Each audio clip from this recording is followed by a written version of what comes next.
Welcome back, everyone. This is the second method of making square tessellations. This will be page 2 of your handout. We are creating an advanced square tessellation. The process is going to be very similar to the one we used for our basic square tessellation, except I'm going to ask for a new layer, hide my old layer.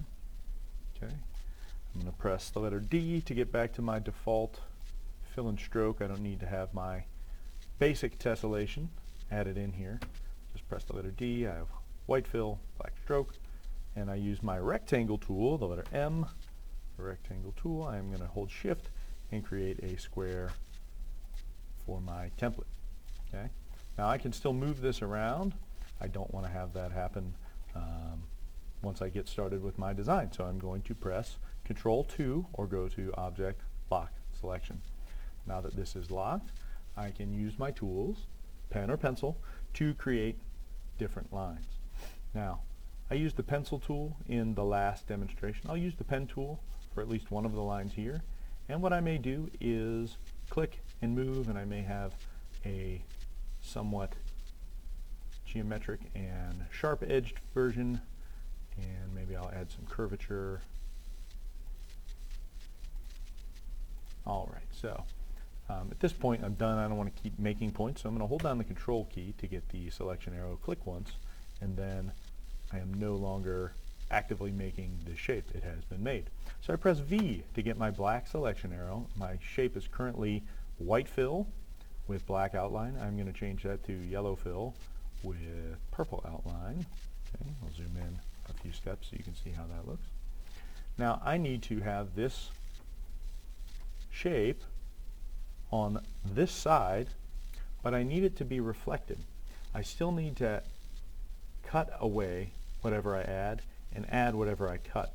But this time, rather than taking it over and doing it straight away, I'm going to actually flip this from top to bottom. So if I go to Transform, Reflect, and I reflect it across the horizontal axis, what was up is now down, and what was down is now up. Okay. Now that will work for my other piece. If I use the pencil tool, I'm going to go down, then up, then down, then up. That works pretty well. I'm going to give it a different color, kind of a brick red stroke, and I'll give it a green fill. Now these colors I'm choosing are completely arbitrary. I'm only using them to point out that the shapes have not been joined, and each of these path shapes are now still separate. So I'm going to reflect, except this time I need to reflect across the vertical axis. It needs to flip this way. So I'm going to ask for the vertical axis, and instead of clicking OK, I'm going to press Copy. So when I press Copy, it gives me another version of the shape. Now it looks like I'm going to be able to join these together without too much trouble. There doesn't appear to be a ton of overlap, if any. You want to avoid overlap quite a lot. Now if I nudge this into place, nudge this into place, let's see, zooming up, nudge that up and into place. Let's go ahead and use the space bar to get the hand tool. Okay, you can slide that over. Alright. Now it's not quite touching the edges.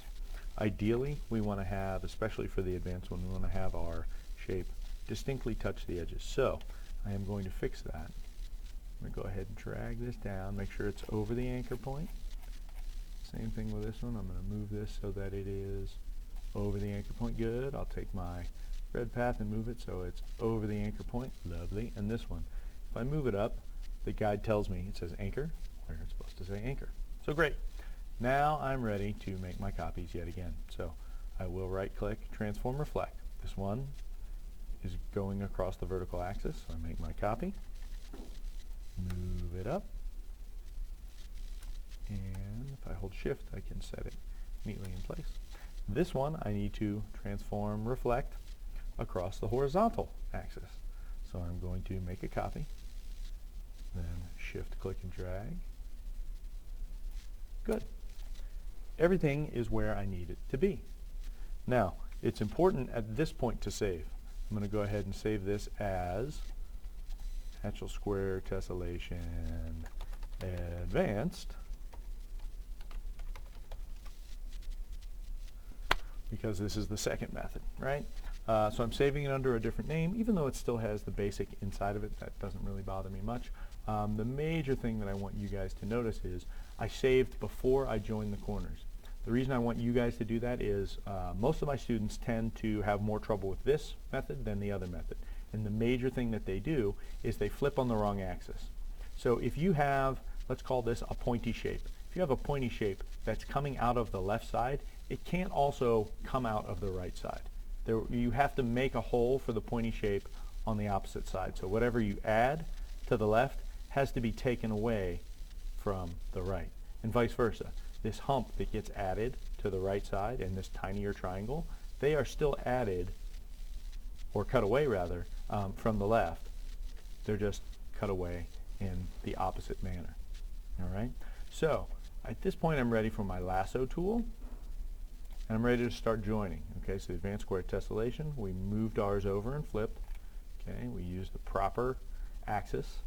Right, we're now ready to join each of the corners with the lasso tool. So I circle the corner and I right click and I should be able to join. Now that unifies the fill color. I have 3 more corners to visit. Circle and join.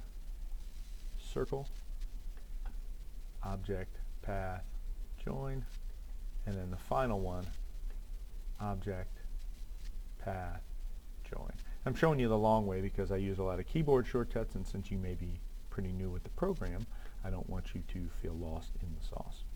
Now, I need to use my regular selection arrow to make copies of my entire shape.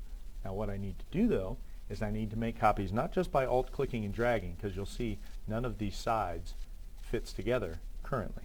What we have to do is make copies that are reflected. So you could alt-click and drag. I'll press D to give it the default of a white fill and a black outline.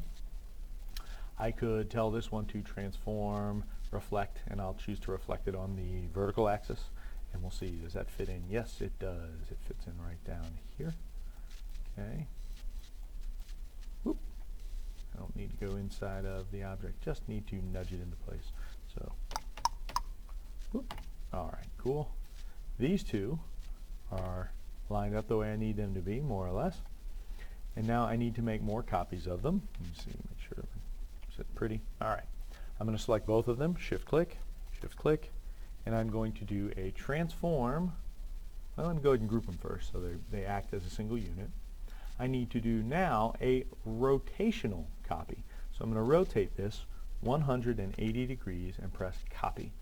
So now green goes from being up to bottom, all right, up to down, and white goes from being down to up, and they slide right into place.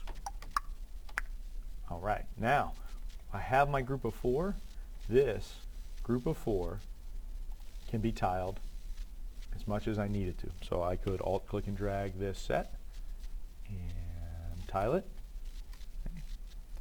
Press Control D and tile it again as long as I was accurate. However, if I have a little gap in there, if I do alt-click and drag and I'm off-center, when I press Control D, that off-centeredness gets repeated. So, just like we did the first time, I'm going to remove all but one of my groups of 4, and I'm going to add this to my swatches. All right, I'm going to drag it right next to the basic pattern that I did.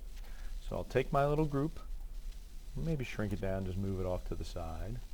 Now I need a big old rectangle, so I press the letter M. I'm going to make a giant rectangle shape, as big as my canvas, and I'm going to apply not the basic pattern, but the advanced pattern. Now, the advanced pattern, just like the basic one did, it has gaps. So I have to edit the pattern. I could double click on it like I did last time, or I could go to, where is my pattern editor? Swatch. I thought I could get to it by right clicking. Maybe I can only get to it by double clicking. Well, okay. Live and learn. So we are in the pattern options editor. Okay. Now if I wanted my pattern to repeat more often, I could select it, and I want to tell it to size the tile to my art, which means that if I shrink everything down the pattern shrinks. But the problem is if I decide to increase the size to fill the gaps, the repetition of the pattern keeps scaling along with the tile. So at a certain point I need to make sure that I have the size tile unchecked, because then I can resize my pattern. I can hold the shift key, drag it up, drag it up, drag it up. Alright, looks like we're looking pretty good top to bottom, maybe just a tiny little nudge. Okay. There is still a gap side to side, so I need to stretch this out. Okay, I'll stretch it out just a little more. Almost there. Alright, our pattern is looking pretty good. So I'm going to say done, and now I can zoom out, and we can see our pattern repeating across the entire shape. Okay, so we've successfully created an advanced pattern. Now, if you have gaps, those can be addressed, but I'm going to assume that you took your time, that you placed everything where it needed to be, and you didn't have gaps early on, so that none of those are repeated. But if you need to edit it, you still have your original two shapes. If I gave them a different fill color, maybe gave them a gradient fill and drag them into my swatch window, I could make another attempt at the pattern. But at this point, we've done it properly once, so I'm going to go ahead and save as. Okay, we've got our Hatchl Square Tessellation Advanced. Good. That is saved. We can replace the original, no problem. Then we need to export a JPEG, so I'm going to go to File, Export As, and we will choose JPEG. Good. I am going to tell it to use the artboards. That way it will ignore the little set of shapes out to the left of the printable area. So, yep, CMYK, high resolution, maximum quality. I'll be happy with that resulting image, I think. So, nothing left to do but turn it in.